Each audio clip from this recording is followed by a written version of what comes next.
In today's video, I'm going to teach you how to convert Outlook email to PDF.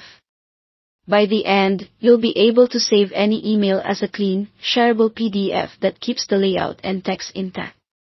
This works whether you're using the Outlook desktop app or the web version, and the process is quick once you know where to click. First, open the email you want to convert. In the desktop app, double-click the message so it opens in its own window, which makes printing more predictable. If you're on Outlook on the web or the new Outlook, simply select the email so it's visible on your screen. Next, access the Print menu. In the desktop app, go to File, then Print.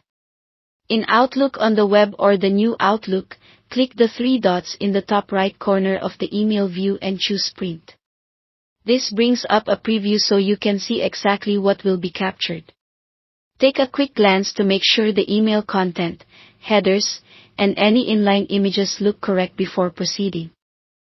In the Print dialog, look for the printer or destination dropdown. Choose Microsoft Print to PDF. That option is built into Windows and creates a PDF instead of sending the job to a physical printer. If you have Adobe Acrobat installed, you may also see Adobe PDF selecting that will produce a PDF as well.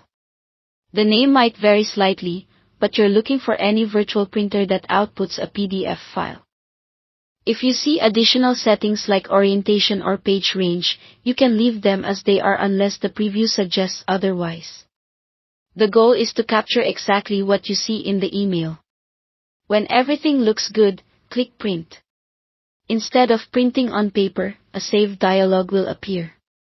Pick a location on your computer where you'll remember it, such as your documents or desktop folder. Give the file a clear name using the email subject and date can make it easy to find later and click Save. The PDF is now created in that location, ready to share, archive, or upload. If you'd like to double-check it, open the file to confirm the formatting, images, and links appear correctly. That's all there is to it. Thanks for watching.